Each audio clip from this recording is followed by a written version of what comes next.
very excited to have you all back tonight, especially after last time. The good news is there's no government shutdown this month, which means we don't have any sort of last-second cancellation. In case there was going to be one, we had someone who wasn't actually a member of Congress at the time, so we can't say I had to go to a vote at 8 o'clock and we had to find somebody at the spur of the moment. So thanks for all for coming back.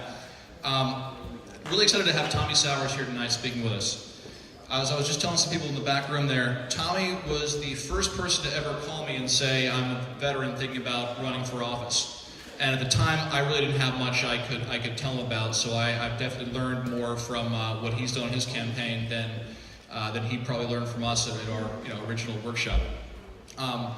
But very excited to have him now here back and speaking to y'all. He ran a really fantastic campaign back in 2010. In fact, as I was starting this program, it seemed like everybody, when I mentioned what I was doing, said, oh, have you met Tommy Sowers? Have you met Tommy Sowers? He's running in Missouri. One of the president of GW vets at the time was like, oh, yeah, I'll help you do a workshop down here at GW, but all I ask is that you let me meet Tommy Sowers, because that guy's my hero. It's fantastic. And to the point where Jason came, he's here somewhere, Jason introduced me to Tucker Carlson at a Veterans Day gala last year, and he's like, oh, have you met Tommy Sowers? So even on the other side of the aisle, people were really excited about what he was doing. He's a 1998 graduate of Duke University, where he did ROTC, became an officer in the Army Corps of Engineers, was the honor graduate of the Special Forces qualification course, has a PhD from London School of Economics, was an assistant professor at West Point before starting his campaign, so he's a bit of an underachiever. In 2010, he made this run for Congress that I talked about. It was in a very difficult seat at a very difficult time, and yet he was able to inspire as many people as I just was talking about. Raised $1.5 million, which was just absurd for a first-time candidate in that race. In fact, we had one of your consultants at our last workshop talking about how, Bill Fletcher said, I don't know if Bill's here. Bill, are you here? I guess he didn't show up. He said, we had folks calling us saying, how can we send him more money? I said, that never happens. This guy's something. So he's did that race. He did lose that race, but he's been doing phenomenal things since then. He definitely has landed on his feet. He was a senior advisor to IAVA, began work for McKinsey, and then as of August last year became the assistant secretary at the VA for Public and Intergovernmental Affairs. So it's my honor tonight to introduce to you Tommy Sowers.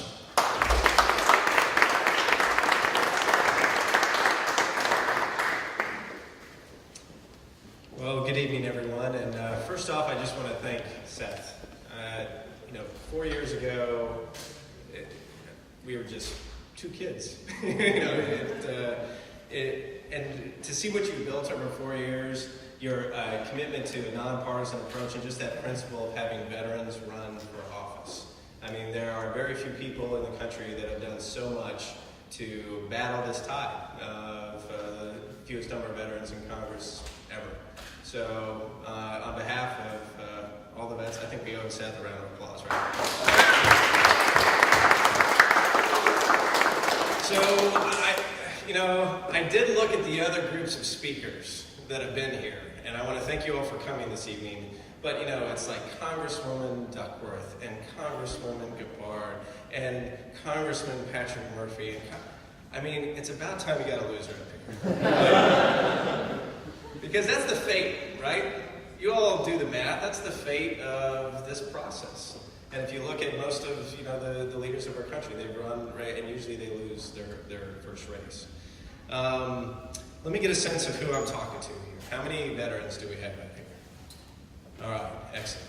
Thank you for your service. It is my, Jason, and a few others here, distinct honor to work for you every day. It also reminds me that how many were enlisted? Okay, that helps guide me as well, because I remember my first speech to my first platoon, and I turned to my platoon sergeant and I'm like, hey Top, what should I say? It was like before PT. He's like, sir, no one ever complained about a short speech, all right?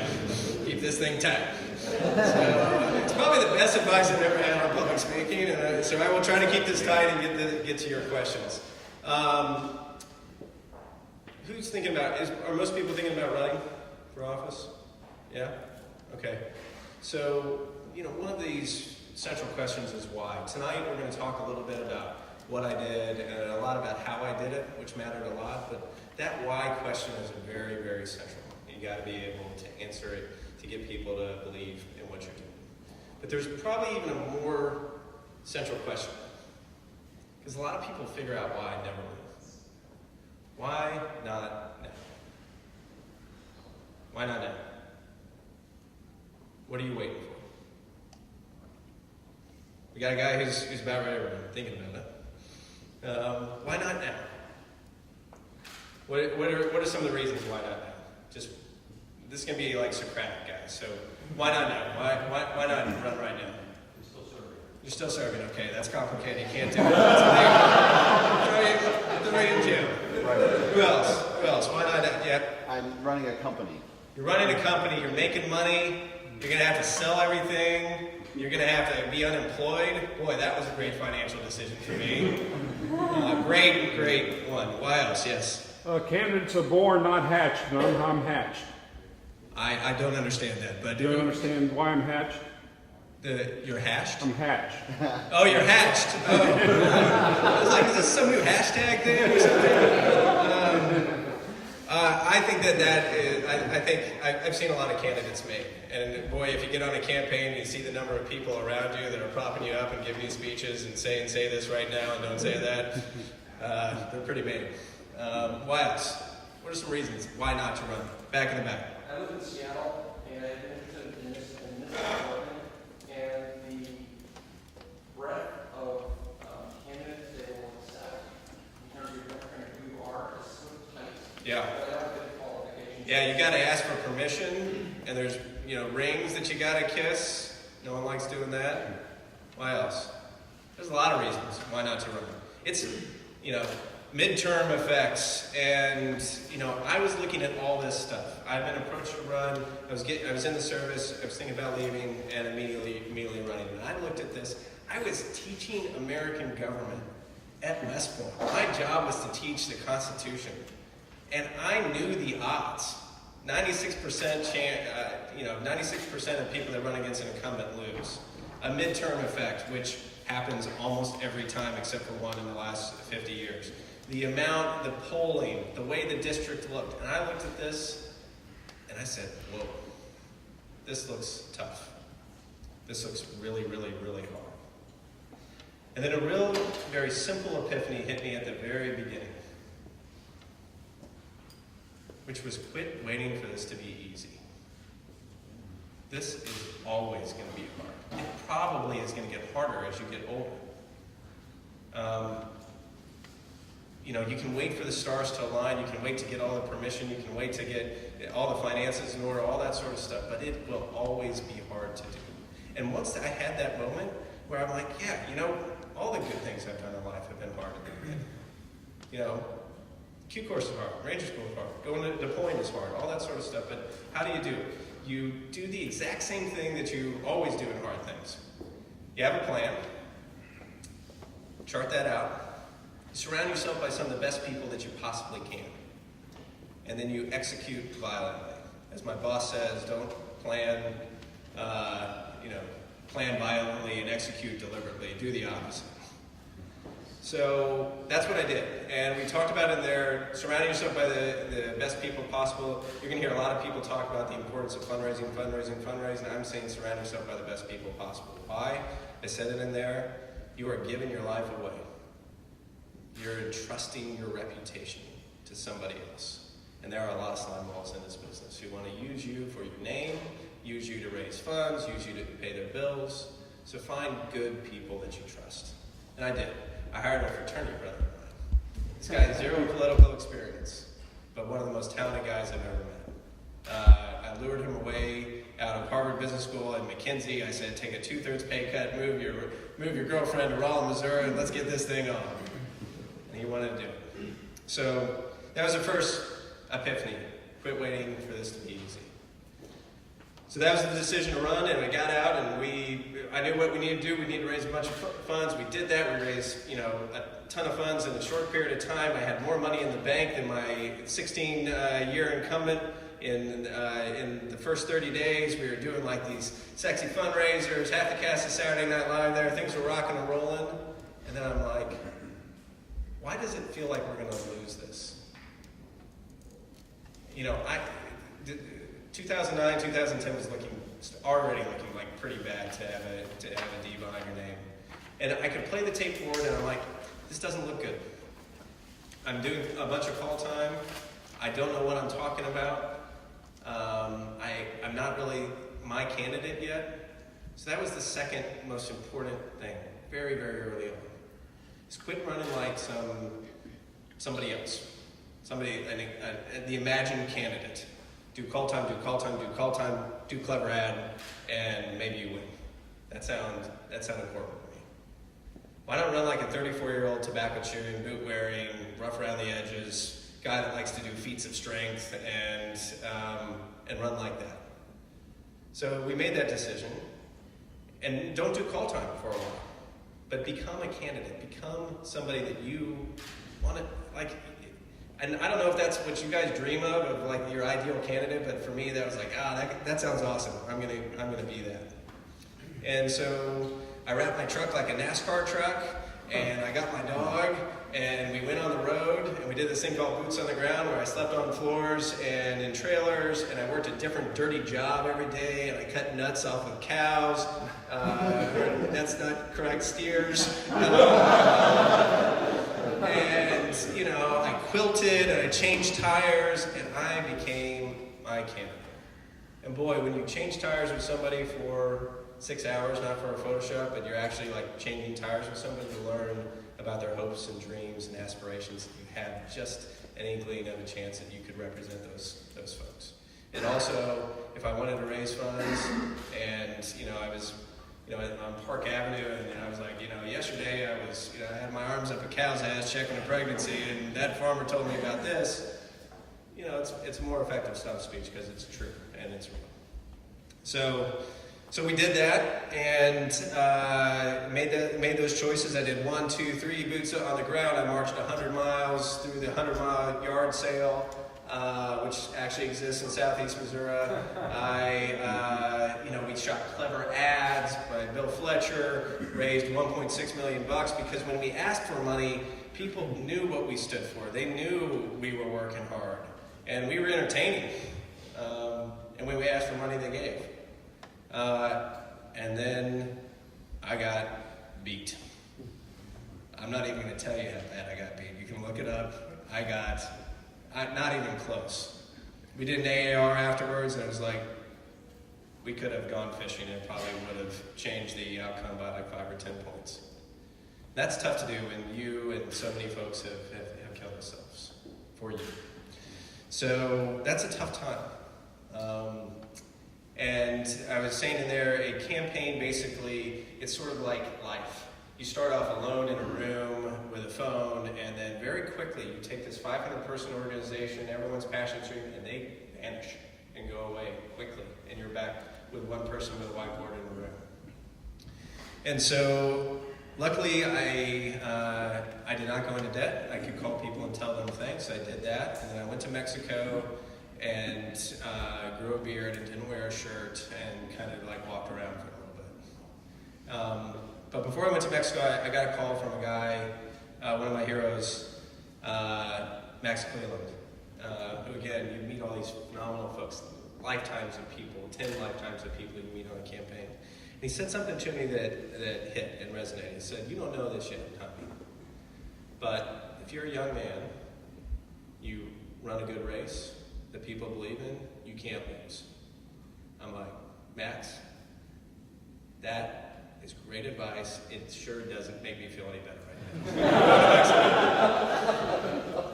So I went to Mexico. I went to Mexico. I went down there, and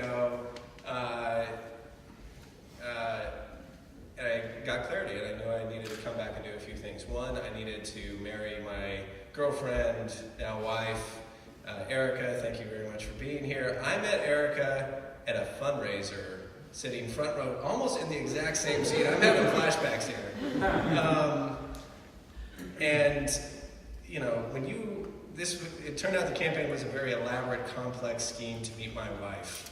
But boy, let me tell you, she signed up for crazy, so right now I can get away with a lot of stuff. Yeah, give her a round of applause, exactly.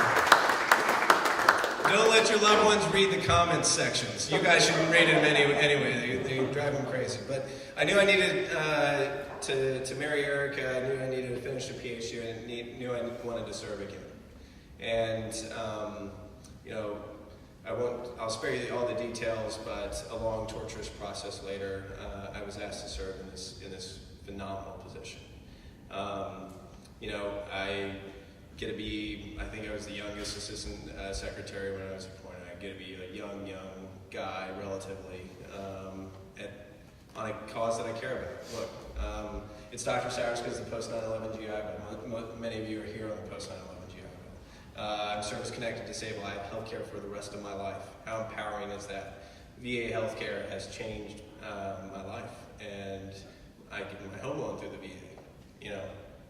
And 59% of veterans know little to nothing about their benefits. And now that is my responsibility to change that. And when Jason and I do our job right, and veterans find out about their benefits and access them, it changes their lives for the better. That is cool. That is awesome. I love the executive. I got a budget responsibility. I'll probably never run for the legislature again. I mean, this is cool. So it's a true honor to work for you all. And it's a true honor to be here this evening and share the little bit that I learned. So, you know, quit waiting for this thing to be easy. And when you stop that waiting, when you decide now's the time, run your way. Run your race. And if you run that race that way, you can't lose. Thanks, folks.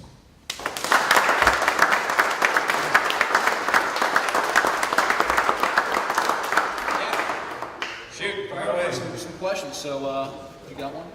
Yeah. How would you prioritize party loyalty, ideology, and prior military service in choosing whether or not to support a candidate? Because I think the first two that I said are very, very important. And it's kind of hard to think that prior military service would be more important than those two factors. And you're asking who I would support now, going forward? Well, I'm asking you how you would prioritize those factors. Your party loyalty, Yeah. Ideology, or military service. Yeah, I mean, look, I think Seth and I are on different sides of the aisle here, but when Seth decides to run, I'm going to support him. You know, look, there's a common bond of service and citizenship that members of the military have, and you know, I think that this is a time, whether it's executive, state, local, legislature, executive, where we need folks that are mission focused. You know, truly that mission of their country. So, like, that's, you know, I won't make a blanket statement in all cases. I've definitely met some folks that maybe I wouldn't support, but like in general, this, you know, I believe in the mission of this organization, which is to educate veterans, have a deliberate process by which they learn lessons, and encourage people to learn. I have a question for you. Yeah. Tom. You mentioned it before, you know, you said you got a lot of people who've actually, Congresswoman so-and-so, and mentioned Congressman Duckworth, who also lost a race for Congress a few years ago, and then Right. also was working at a political appointment at the VA for a while, and then came back and ran again and won. Is there a chance that you might, in a few years, sort of follow the same path and give it another shot? Good question. I really love my job, and I'm not trying to say that as a politician. Like, this is a great opportunity. It's a great time. We're about ready to get our big thing done, and you know, our team may be one of the few folks, I don't want to say in government, to get a big thing done, but like, we're about ready to do our first national outreach campaign. You're going to see it on TV. You're going to see it on radio. It's good, and we did it right, and website works.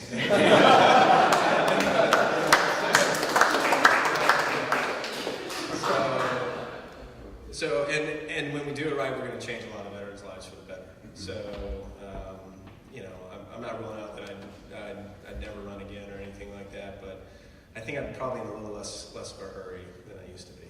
I'm in a really good spot. I love the job. Fantastic. Can you bulletize, give a list of the first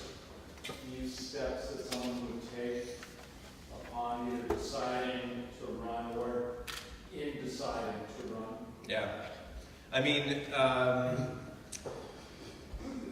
why is the big one. What you do on the campaign, hey, I'm doing call time, all that sort of stuff, not inspiring.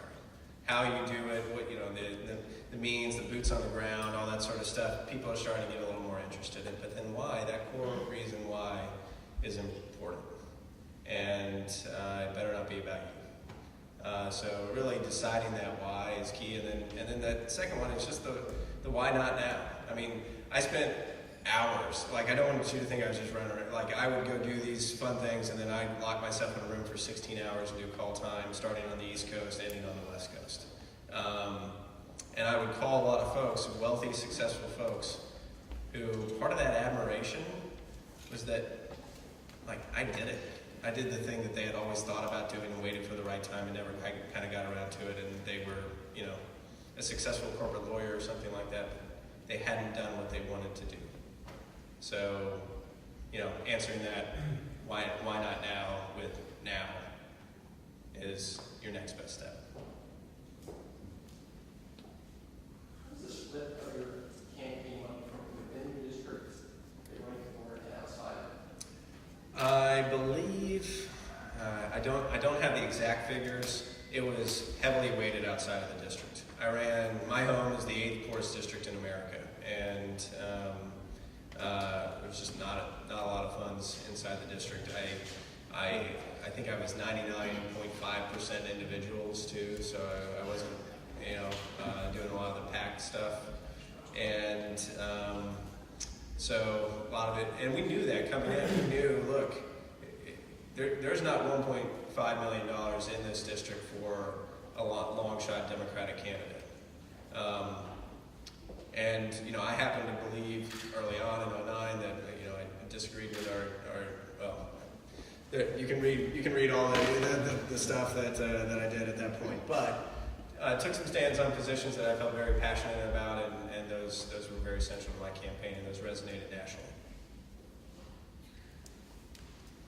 Yes. Matt Thompson, Troop ID. Yeah. Interestingly, my Ranger buddy going to Ranger School, who ended up being my RCO in Ranger Battalion, is now running for the 8th District in Pennsylvania, Kevin Strauss. And he's running against Kevin Fitzgerald, and he couldn't be here tonight, but one of the questions he wanted to make sure I asked was, what would you have done different in your campaign to have impacted the outcome? We should have been asking for my list. Yeah. So tell him to get his game face on. Yeah. What I would have done differently, getting to that running your own way, like it was just like this burden off my shoulders. It's like, we can have fun while we're doing this. We can go do the things that we thought, and yes, there will be people that say, no, you have to do a call time, but like, I'll still do that. But I'm gonna go do the fun stuff as well. I'm gonna go do the inspiring stuff. And that's tough to do. Look, it's like Wall Street. You have quarterly expectations that you either exceed or underperform, and your stock goes up and down. And that is a tough thing. And we were brinksmanship. We knew that we created a model where we would raise over 2/3 of our funds in the last 10 days of the quarter. That's brinksmanship right there. But we had a good model for how we do that, which was create something inspiring, do something meaningful, and then ask. So I'm not saying that is the best strategy in all cases, but for whatever that strategy is for him, do it, don't wait. Kelsey? Yeah. I have a question about how long had you been living back home before you ran? Because us veterans, a lot of us have been away from our home state for several years, and from the training I had a couple years ago, I know that was an issue for one candidate. They had just been away from their home state for a long time, and it's hard to connect. I don't think it matters. Really? Is it your own? I'm from California. I'm now a Virginia resident, Yeah. so I don't imagine running in California. I mean, there's some places where it's a penalty to be new, and I would probably say that's where I'm from. Fourth generation Missouri, my family's there. I moved 2 doors down from my folks. That's home. But in most cases, it does not matter. Yeah, I don't think it matters. I think Obviously, and that gets tossed out a lot of like, hey, I'll move back to a place, but I need 8 years in order to do it. There's no better way to launch into a community than to run for office.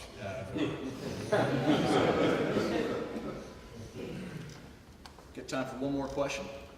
And if not, Tom, I think you should have time to have a beer with us after this. Absolutely. So you can ask other questions. We'll ask them a little more privately. But we got one more up here. I was told, and I spoke with a gentleman who was a former congressman from Missouri, I think early 90s, two-term, and he said that he believes that it costs about $1 million to run even in a non-competitive race. Is that true? Do you feel like is there a range of how much money you need to operate a campaign and do the necessary, have enough staff, be able to hold the list, and then do you feel like that's enough, the figures around accurate? Oh, I would say it's running. A truly competitive race. I mean, you're talking. And there is no one metric for it. But we would get to the end of every quarter, and I felt like I had squeezed like blood from a stone. Like we did not know where the next dollar was going to come from, but it came. So I would just have that plan, surround yourself by good people, work your tail off, and it'll come. hey, Edward, thank you very much.